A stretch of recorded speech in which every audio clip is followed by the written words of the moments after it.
السلام علیکم ورحمۃ اللہ وبرکاتہ۔ پیارے ناظرین، پیار اور محبت کا یہ انتہائی گرم عمل ہے۔ گرم عمل سے مراد یہ ہے کہ اس عمل کو صرف ایک مرتبہ ہی کرنا۔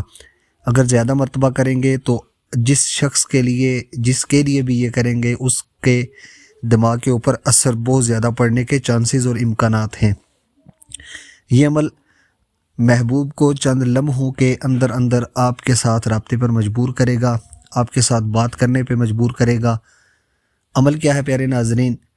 آپ 41 کالی مرچیں لیں، گن کے بازار سے لے لیں 41 دانے، اور ہر دانے کے اوپر 41 مرتبہ یا ودودو پڑھ کر اسے ایک طرف رکھتے چلیں۔ پھر دوسرے دانے کے اوپر، پھر تیسرے دانے کے اوپر 41 مرتبہ پڑھ کے ان سب کو آپ آگ کے اندر پھینک دیں، اور تصور کے اندر یہ رکھیں کہ میں فلاں شخص سے جائز محبت کے لیے یہ عمل کر رہا ہوں، اور میں اس سے نکاح کروں گا یا شادی کے لیے یہ میں عمل کر رہا ہوں۔ تو انشاءاللہ بہت جلد اپنے مقصد کے اندر کامیابی حاصل ہوگی۔